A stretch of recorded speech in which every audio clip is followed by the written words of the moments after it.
Hey guys, Dusty2112 here. How are we all today, guys? Good, I hope. Well, I want to start the video, number one, to say a huge thank you to all my subscribers out there. Our goal with this channel is to hit 1,000 subscribers so I could monetize the channel. Now, I'm going to tell you at the end of the video why I wanted it monetized and the reason why I want it monetized and what I'm going to be doing with the monetization money. So, I wanted to elaborate on this video a bit now. A little while back, probably about 2 or 3 years ago, I put a video up explaining the addiction to the Nurofen Plus, my Nurofen Plus addiction. Now, with that video, it's gone absolutely spastic, and it is my second biggest video on this channel. Number one being my wife getting her ears and all that done, explaining all that. But anyway, I'm not going to go into that. What I want to touch on today is I want to explain the circumstances why I started Nurofen Plus, my addiction, and my history, why the addiction was started, or why I started anyway. So it's basically, if you want to see the first video that I made, the link's in the description down below, and I will also link that video. And this one, this one is more of the explanation and the why it happened and how I ended up getting off it and how my life is today. So going back to about 2003, I was working at the Proserpine Sugar Mill. I had a unit for me. I was with Department of Housing then, and I was working, say, 12-hour shifts at the mill, and I ended up getting a bit of back pain, and I couldn't handle that back pain. And what was going on though? But around that time, I've got mental disabilities and problems going on with psych-wise and all that back then. And I went and seen the doctor about it because I was suicidal at that time. Because basically my life was get up, go to work, come home, have a sleep, get up, go to work, come home, and that was just going like that. Anyway, I went to the doctor at one point, and he prescribed Nurofen Plus to me, and I didn't know what it was at the time. I didn't understand drugs at that time. I didn't know what codeine was. I didn't know what an opiate was, and he gave it to me, and I went home one day, and I took it, and it made me feel really, really good. I was really happy. I felt really good. I had no pain. And I ended up meeting a girl at that point, and she moved in, and I ended up telling her that I really liked her, and that just didn't work out. But anyway, when I had my unit in Proserpine and I started on the Nurofen Plus, I was probably taking about 4 a day, and I didn't realise back in that time that the more medication you take of the same medication, the more your body relies on it. And also you metabolize, and how can you explain it? You take a dose, like the recommended dose is 2 a day, no more than 6 a day.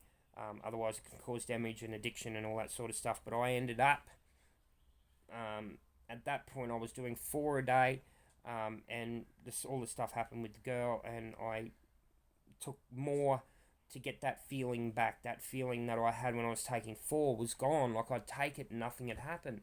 So I took an extra one, and that's how it started stepping up. At that point, I had a lot of stuff going on in my life, mentally, emotional, feeling-wise.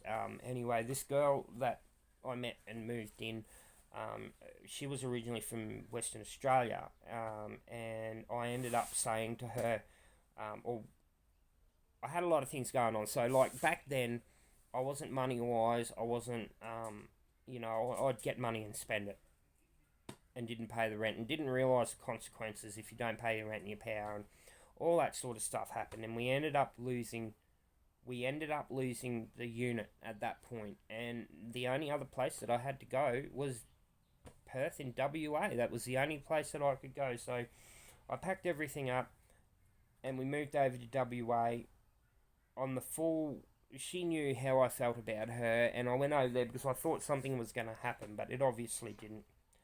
And to cope with that hurt, I took more, and I'd feel really good.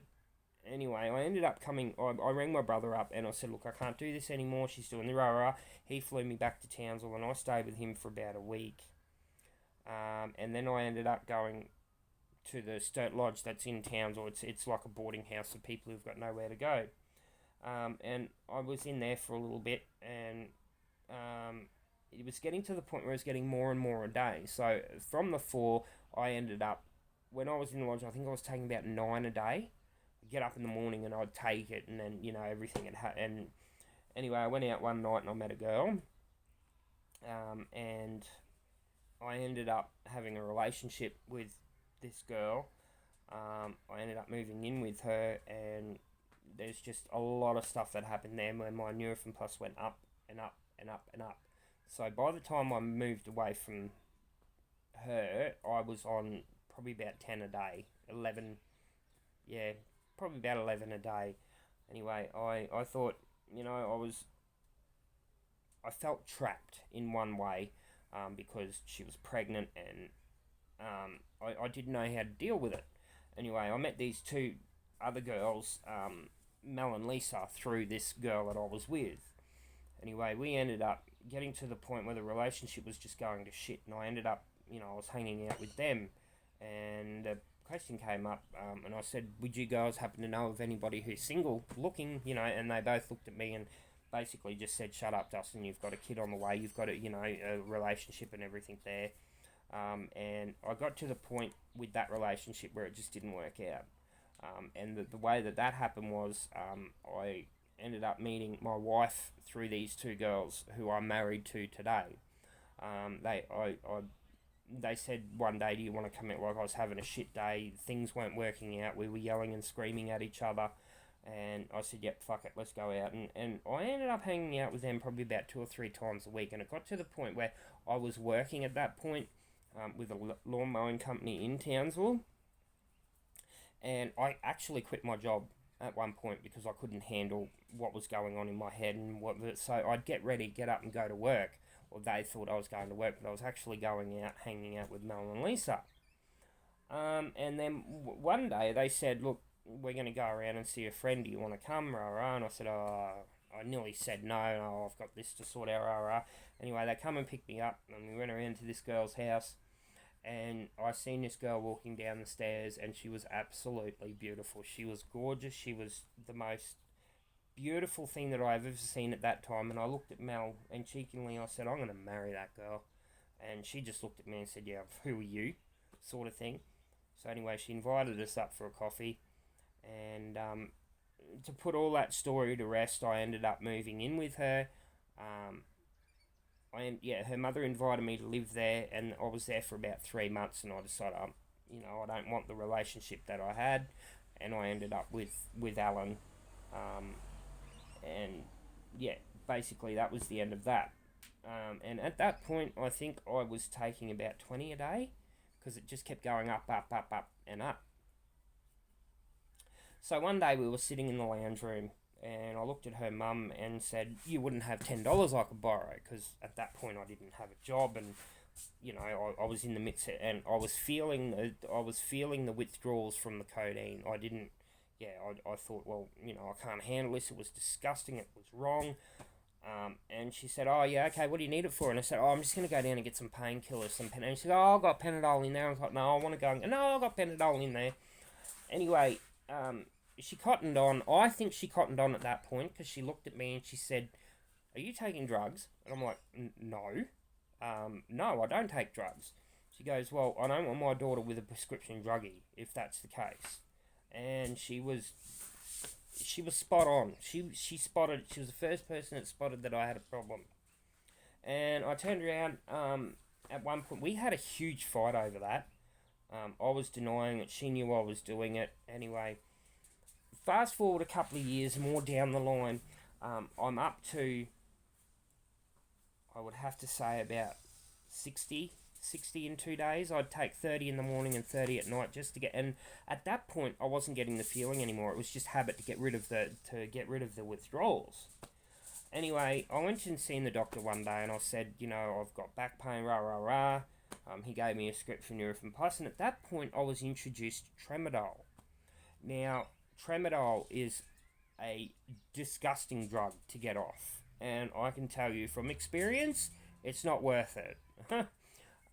So the doctor at the time introduced me to the Tramadol, and I got to the point with the Tramadol where I was getting addicted to that, and I went to him one day to get a script, and he said, "No, you're only in last week. I gave you a script for 30. It has to last."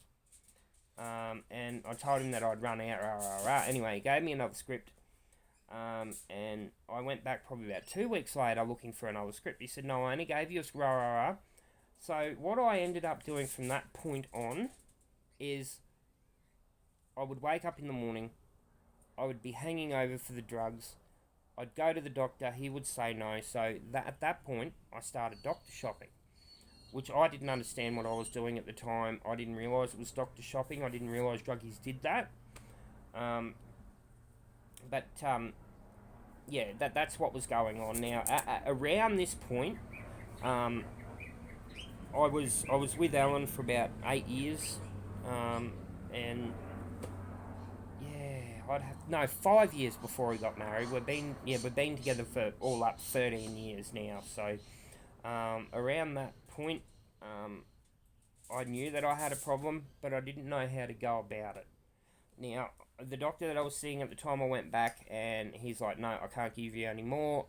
And at this point, there's a little thing with Medicare called Doctor Watch, which I wasn't aware even existed. And what happened was, if you go to a doctor and get a script, it gets put on the system. If you have, say, Tramadol, you can have no more than 60 in a month. And I was going every week for a 30-pack, so I was well over that. And I went in there one day, and my doctor sat me down and said, what do you need? And I told him, he said, "Look, I can't help you anymore. You're doctor shopping." And he showed me this little piece of paper with all the doctors, where the doctors were, and what I'd been getting off in the quantity. And at that point, I said to him, well, I admitted that I had a problem, and he didn't care. He just did not care. He was just more, well, here it is, and he's downing the doses day by, and this just, I couldn't handle the withdrawals. So I ended up going to another doctor practice where I am today, and where I'm very happy with the doctor that I've got, because this doctor that I've got now has changed my life. I went in there one day, and I asked for the Tramadol, and she gave it to me, and I went back probably about 2 or 3 weeks later, she gave me another one, and then I came in another time, and she goes, "Look, this is getting a bit too much with the quantity that I'm giving you. Something's going on."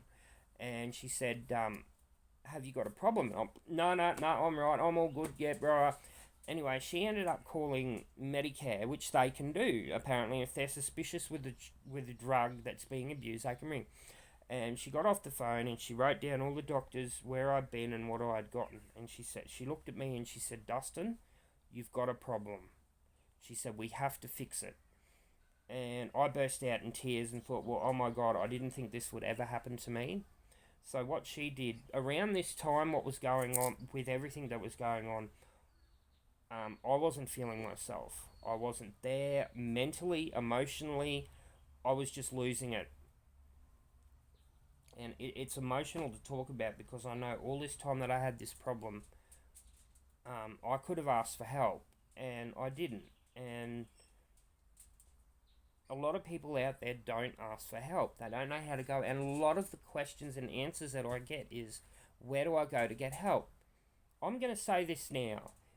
If you're addicted to a substance, tell your doctor. Talk to your doctor. They are there. They are paid to help you. You can't walk into a doctor's surgery and say, "Oh, I've got a drug addiction. Can you help me?" No, go away. They're legally not allowed to do that. They're bound by the law to help you if you've got a problem. And that's exactly what Charlene did for me. She fixed my life. She ended up transferring me over to ATODs. I've been with ATODs now for 4.5 years. 4.5 years. I'm off all the drugs. The only drugs that I'm on is my anti-psych and my depression tablet and my anti-epileptic because I got epilepsy. And I was really perking up. Like, oh my god, I felt really good. I didn't have to get up in the morning and go, oh fuck, what doctor am I going to go to today? Or when is this doctor going to check? And right, and it just kept going like that. And it made it. I'm a better person to what I am now to what I was from 2003 and onwards. I always look at it and say 2003, to 2016. That's when I met Charlene. My life since then has been absolutely. It makes me emotional just to think about the help that she's given me. And there are doctors out there, guys, who care. They do care. And if you're struggling with an addiction, go and see your doctor. If your doctor doesn't help, go and see another doctor. Now, I'm on a program at the moment with ATODs, and it's Suboxone, it's called. What Suboxone is, it's a synthetic opiate, because for me, I didn't know what opiates or codeine or any of that was. Opiates is basically tramadol. Um, tramadol, come on, Dustin, you know this. Tramadol, Zyodol, tramadol, Zyodol, morphine, codeine, pethidine, and all that sort of stuff. That's all opiates. Now, a lot of people do question me. When I first started the Suboxone, everybody thought, oh, that's what you get when you're addicted to heroin and all that. A lot of people don't realise heroin is based on opiates. Opiates is the base of drugs on the street. That's what you're addicted to. And it was about about 2 years ago, I was asked by ATODs to give a speech. Basically, there was a panel of doctors and nurses, and they were asking me questions, and I was answering their questions. And there's a lot of people out there who don't realise, yes, you've got a drug problem, but why have you got that drug problem? It comes down to why you have the drug problem. It's not, oh, you've got a drug problem and you waste of space. It's got nothing to do with it. I thought for many years that I wasn't worth it. I thought for many years that I would never be happy in my life. I'd never settle down. Look, I haven't got the perfect life. I haven't got the perfect life, but my life is absolutely what I want. The way my life is at the moment, I thank all that to Dr. Charlene, because she helped me out with all that. She recognised that I had a problem, and for the better. I'm on no painkillers, and like I said before, the only things that I'm on is my anti-psych and stuff for my depression, and that. They're the only drugs that I'm on now, and I'm proud of myself. I have turned, in the last 4 years, I have turned a life that was going nowhere to a life that is worth living. Because the amount of people that I've spoken to, or talks that, sometimes I'll go to I'd be invited to go to a speech at a hospital or something like that.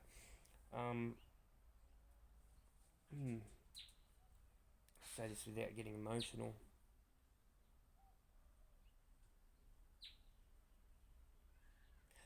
I'm married now, and I've been married for 10 years to the most beautiful, the most understanding, this girl in my life has changed my life. She has been by my side since day dot. She has stood through my side through all my drug rehabilitation. There's a lot of things that have happened during me getting off the drugs that Alan could turn around and say, nah, fuck you, bugger off, I don't want to know you.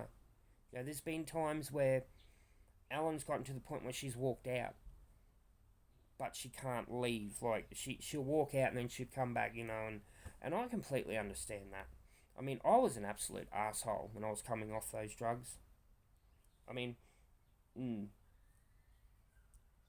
put up with what she's put up with. and to have another blow like we've had in the last 2.5 years. I just don't know where to.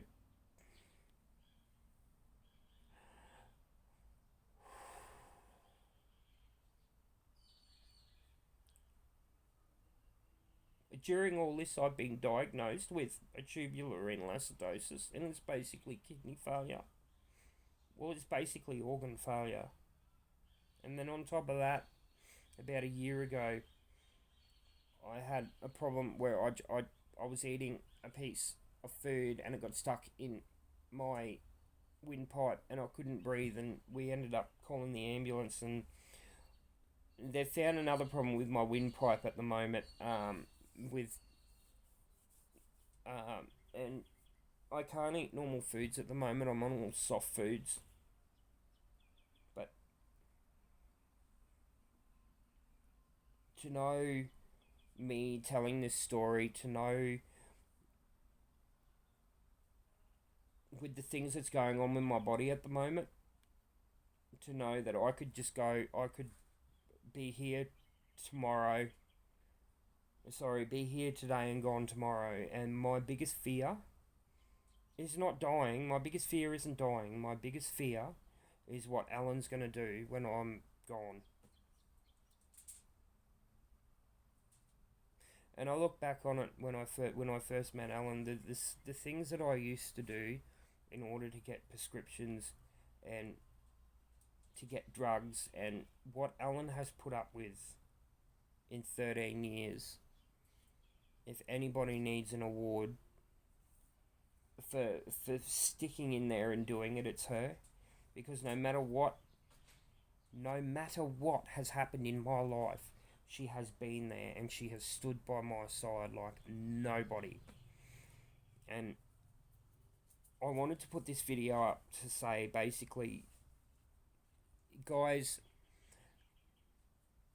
at the time it's fun and you feel good, but in the long run, you're ruining your health, you're ruining your life. You know, I've gone from someone who was, in my younger years, it's not worth it. It is not worth it. And if I had a choice, you know what? If I had a choice to change my life, I would live my life 100 times. Because having a girl like Ellen in my life has given me structure. It's giving me roots to settle down and start a family. Like we don't have a family. We haven't got kids at this point, but we are planning on that. Ellen and I have got no kids. But it's planned in the future. On what we're gonna do, and I'll elaborate on that more as that's going on. So that's sort of work in the background as well. And look, I'm gonna let this video go now, guys. But another thing that I wanted to say is my channel is now monetized. I'm earning money on my channel now, and what I want to do, I want to donate the money that I get to charity to people who need it more than me. Like I don't need any more income per se. I've got enough money to last us a lifetime, but now this is earning money. These videos are earning money. I want to donate that to a charity where it's going to help someone mentally, physically, emotionally, anything that can help. A charity that can help with stuff like that, I will donate the money to.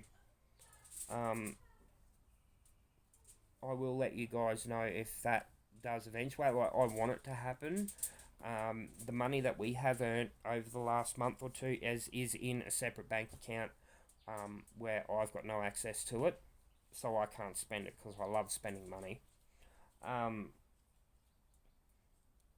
But I will let you guys know how that goes. And like I said, to pull that story out and to with that story, how can I say this? My life's changed. Basically, where I was and where I am today, I wouldn't have it any other way, I can tell you. I mean, I've made some stupid decisions in my life, especially when I came to Townsville and the stuff that I did when I first got here. If I could cross that off, I certainly would. But yeah. And if you guys are only just watching or you've just come a part of the channel, I've got 2 previous videos where I've given a story on Nurofen Plus, my addiction to it, and also the ATODS in the ATODS interview that I did for you guys, answering, or that the nurses and doctors that asked me questions, and I would answer it. And just to put it out there, guys, don't be afraid to ask for help. Just don't. If I can do the journey that I've done, anybody can do it. Believe you me, anybody can do it. Anybody. Um,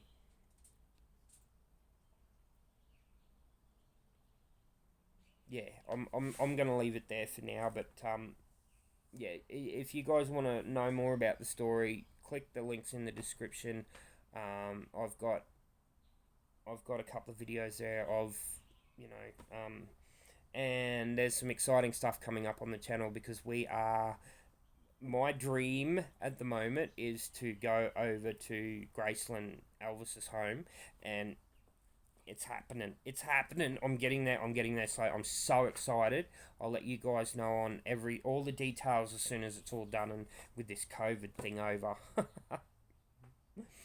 But anyway, guys, if you got any questions, pop them down below, and I can answer them as as good as I can anyway. And if you need help, ring Lifeline, ring ATODS. ATODS, they change lives. Believe you me, they change lives. And like I said earlier, if I can do it, anybody can do it, because I'm a person that does not stick to things. I get something half done and I get bored. If I can do it, anybody can. Alright guys, I'm going to leave it there for now. Like I said, questions down below if you got any questions, and I'll answer them the best of my ability. Otherwise, if you're interested in videos like I'm doing now, go down in the link down below and you can see previous videos that I've done on this subject. But anyway guys, I'm going to leave it there, and I will talk to you soon. Thank you very much for listening, guys. I'll talk to you soon.